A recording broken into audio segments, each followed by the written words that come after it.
What if everything that you depended on just disappeared overnight, like law and order and safety? I mean, would we really be prepared to protect what matters most to us? Today, I'm going to be sharing with you some fairly controversial preparedness things, and beware, right? Some of these may be illegal where you are. So let's jump into it. And so, like I said, some of these items may be illegal where you are, or utilizing the information that I'm about to share with you might be illegal. And so I take no personal responsibility for what you do with the information that I'm about to share with you. You use it on your own recognizance, no, on your own, whatever it is, you're responsible for it, not me. All right, guys? So let's jump into it, right? Number one, what is the first thing on our potentially illegal, although it is illegal in some areas, but potentially illegal for you, item that you probably want to stock up on? Well, number one, man, is a trip wire perimeter protection device. These things are really cool, and the ones that I'm showing you here are actually made right here in North Idaho. Now, there are some knockoffs from China, and they look almost identical, but they're not identical, man. They are like cheap knockoffs. And so I will put a link down in the description below to the real one that's made right here in Idaho. The cheap knockoffs, well, they look the same on the outside. They're not the same on the inside. The springs are like the crucial part of it, right? And so the springs that are in there, they can take a set. What that means is, while you have the device set, the spring is compressed. And so over time, if you leave it set for a long period of time, like, most of us probably would because we want to protect our perimeter, when it gets tripped, well, then there's not enough force in the spring to actually set off the device. And so, right, these trip alarms, oh, there's a big knot in that one. We're going to have a really big knot here. Let's try it out. Oh, yeah. Come on, buddy. Oh, that one doesn't want to go at all. We'll just call this one a big piece of kindling. And so these trip alarms, right, they use primers like 209 primers, or you can also use like 12 gauge shotgun shell blanks or 22 blanks in them. And so when the wire gets pulled, it makes a loud bang, and there's some smoke and some sparks. And so the idea is that if you're using it like to protect your perimeter around your camp, then it will hopefully scare off whatever animal it was that tripped the tripwire, like a bear, right? I mean, if a deer comes into camp, who really cares? But if you're in a place where you're concerned about bears, especially grizzly bears, then this could be really helpful, right? Or in a place maybe where there's wild boar and you don't want them coming into your camp and destroying everything, well then hopefully this would scare them off. If not, it will at least wake you up so that you can do the scaring off. But like I said, man, these things could potentially be illegal. It depends on where you use them. So make sure you check the rules and the laws for where you live, but also if you're going to use them camping, where you're going camping. I don't think you can use them in a national park, and some other campgrounds, they might be illegal to use there because they're using a primer or a blank from a firearm. They're not a firearm, but they use those primers, and so some places you can't use them, and some places they're illegal. And just some other precautions, right? Do not use live ammunition in them, like full-fledged 12 gauge shotgun shells. That would be very problematic. That would probably turn it into a booby trap, which are illegal. There is a little bit of flame and smoke and sparks, so you want to make sure that you're using it in a safe environment, man, where it's not going to set something on fire. Don't have a bunch of leaves right underneath it. No gasoline around it, right? Like, don't set it where you're going to have like a jug of gasoline. You don't want anybody to touch your gasoline, so you stick one of these right above it. Don't do that, man. Not wise. Oh boy, I think we just messed that up. There we go. And by the way, we do have a preparedness checklist that you can get for free. There's a link down in the description below. Probably a QR code here on the screen that you can scan if you're on a TV. But it'll get you prepared, man, for all kinds of different things. It'll get you a preparedness checklist for your home, for your car, for your work. So if you want that, go ahead and download that. What's number 2 on our list of illegal preparedness items that you might want to stock up on now? A lockpick set and training locks to go with it. You might have seen the lockpick lawyer. Man, he does such a great job on picking locks. It's so fun to watch him pick those locks, but wouldn't it be really cool if you could do it yourself? So they've got these lockpick sets, but they come with a clear lock, right? You got like 3 different clear locks to go with it, so you can look inside and see how the lock actually functions, and so you can train to be like a locksmith, right? These are potentially illegal depending on where you live and what you're doing with them, of course, but they could be considered burglary tools. And so depending on where you live, right, just be sure that you're following the laws where you are. You don't want to get busted for transporting burglary tools. Probably unlikely unless you live in some really strict areas, but still, nonetheless, you want to be careful, right? But, it's a great hobby, I think, to be able to, pick locks, and then you can like show off to your friends, bring a lock or have them grab a lock and you just pick it for it right in front of them. That's kind of fun, right? But there is an actual emergency use for it. I remember, man, it was a few years ago, I had a toolbox, the back of your bed truck toolbox that goes across the bed, kind of an aluminum diamond plated toolbox. Well, I had it in storage at my parents' house and it was locked. I don't know why I locked it. I just locked it. I shouldn't have locked it. I had no reason to lock it, but I did. Well, I couldn't get into it because I lost the key. And so it was, what do you do, man? Call a locksmith? Maybe. But anyway, my dad had a friend who could pick locks. So he called her and she came over and she picked the lock, man, and we got in. And so it was cool. It saved us a lot of money. And being able to pick a lock could save you a lot of money. Man, I mean, how many times have you lost a key, right? Or you want to get into your shed, but you forgot the key somewhere. You go to your storage unit, a few miles away from your house, and you don't have the key, or you lost the key. Well, what if you could pick it? That'd be pretty cool. Emergency situations, there could be a time when without the rule of law and society collapsed and all that kind of stuff, and you may need to get into a locked door. If you know how to pick a lock, you could get into a locked door. Pretty easy. So I'll link down below to a really cool lock picking training set. No, it's not a lock picking training set. It is a locksmithing training set, right? That's the difference. You're learning the skill of locksmithing, not the skill of lock picking. We'll just wink at that one.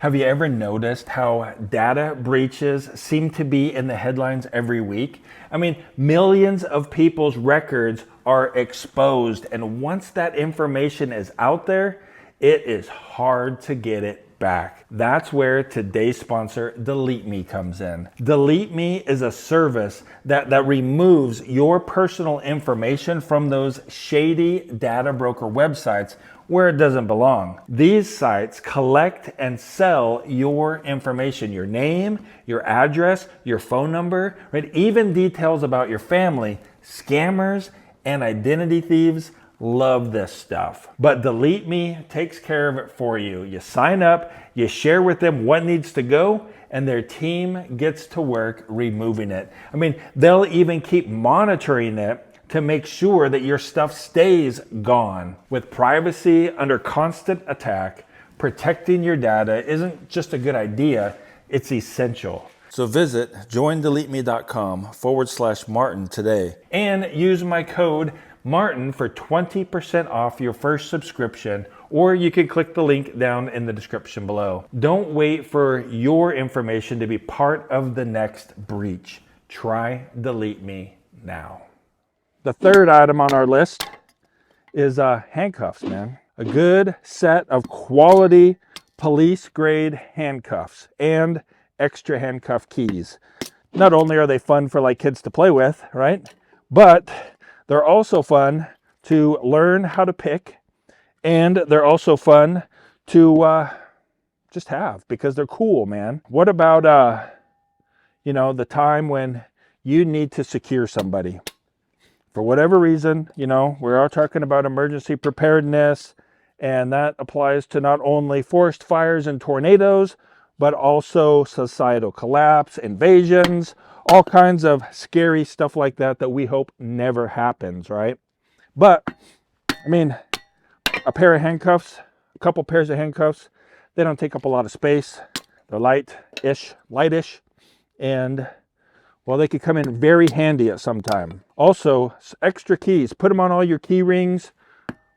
Put them in different locations, because if something were to happen and you needed to open a pair of handcuffs, having the keys, because they're pretty universal, having those keys available would be super handy. Also, if you don't like the idea of handcuffs per se, like the metal ones, they also make some super strong zip ties that are actually connected together. And so it's two zip ties connected together into like a pair of handcuffs, basically. So they work just like handcuffs, but they're zip ties. They put your hands together. I'll link to that down below as well. And then the fourth thing that I want to share with you that actually is illegal in some areas, although not here in the United States. For our British friends, you have to have a good reason or a good excuse to actually own this thing. Apparently, some people have been prosecuted. There's the Terrorism Act 2000. I don't know. Apparently, this is just too dangerous for you Brits. What is it? It's the Anarchist Cookbook. Can you even believe that? The Anarchist Cookbook is illegal in Britain unless you have a good reason to have it. At least that's what I read. And so the Anarchist Cookbook, you know, I mean, wow, what does it go through? It goes through all kinds of stuff. Let me read this to you here. The Anarchist Cookbook covers explosive bomb making instructions for making homemade explosives, including pipe bombs, Molotov cocktails, and other incendiary devices. It also goes through weapons and combat techniques, improvised weapon construction, homemade silencers, booby traps, and rudimentary firearms, drugs and psychedelics, like recipes on how to make them. Definitely wouldn't recommend that, but it's in the book. Hacking in electronics, guidance for tampering with telecommunications and circumventing security systems. Now this book, right, it's cool because not only is the information in it really interesting, but also it's like a piece of American history. It's written back in the 70s. So some of the stuff in it, like this hacking electronic stuff, I mean, it's like way outdated, right? But it's just a piece of Americana, right? That you can have and you can read and you can get enjoyment out of. And then we got some survival guerrilla warfare methods and off-grid living, building shelters and surviving in hostile environments, right? So all of that stuff is covered in the Anarchist Cookbook. Now, you know, I mean, there is some moral concerns to this. Just having the information is not immoral or illegal, at least in the United States. But using it could be highly illegal. You start making illicit drugs, that's highly illegal, right? You start setting booby traps around your place, illegal. You start making bombs, illegal, don't do it, right? That doesn't mean, though, that during certain times, those types of activities might not be illegal. There's definitely power in knowledge, and just having the information available and knowing it doesn't necessarily mean you're going to use it for nefarious means, right? We're good people. We want to do good things. So sometimes we just want to have the information. And so that's kind of a fun book to have. Another book that is similar, although much more official and not so like gangster style, is the U.S. Army Guerrilla Warfare Handbook, which is totally legal to own and was produced, of course, by the United States Army. It goes through a bunch of different information about guerrilla warfare tactics and all of that kind of stuff. But, you know, while, again, it would be illegal to practice or perform some of the things that are in the book, the principles that are in the book could be really helpful, right? Like the ability to be adaptable and resourceful. Well, that's important in everyday life, but specifically they're kind of focusing it down on guerrilla warfare, right? What about like defense and security? Well, that's important at any time. The way you do it might change, but those principles are still there. And then you've got like community and group dynamics type of stuff, psychological stuff, super important in our everyday lives, and the groups and the people that we're involved with. Well, you can learn those principles in there. And then also, right, psychological preparation, how to be prepared psychically? No, not psychically. How to be prepared psychologically for, right, emergency situations, grid down situations, invasion situations, you know, times when the rule of law is over. Do I think that's going to happen? No, probably not. But would it be good to be prepared like a Boy Scout? Sure. It's good to be prepared like a Boy Scout, because being prepared doesn't cost you a lot of time. It might cost you a little bit of money. We all got hobbies, don't we? Right? You probably have hobbies doing something. Well, what if your hobby was preparedness? What if your hobby was training for preparedness scenarios? Not only would you be having fun because it's your hobby and that's what you like to do, but you would be spending your time and your money doing something that could very well be life-saving to you and your family and your friends. You know, those are only 2 books that I wanted to talk to you guys about today, but we have on our preparedness checklist, we've got like 23 recommended survival/preparedness books that you might want to check out. And so there's a link, like I said earlier, down in the description below. You scan the QR code on the screen here and get that list, right? Not only do you get the checklists for, you know, your preparedness kit for your home, your car, your work, and you also get a big checklist on defensive strategies, defensive tools that you might want to get to help protect yourself and your home. But also you get that list, right, of 23 different preparedness books that would be helpful to you. This is our woodshed, by the way, on our off-grid homestead that we built from scratch here in North Idaho. We've got the whole process documented here on the YouTube channel, and we are like 99% done getting our homestead built out. Right now it's about 28 degrees outside. We just had a little bit of snow flurry. We got about 6 inches or so on the ground right now, and we heat our house with wood.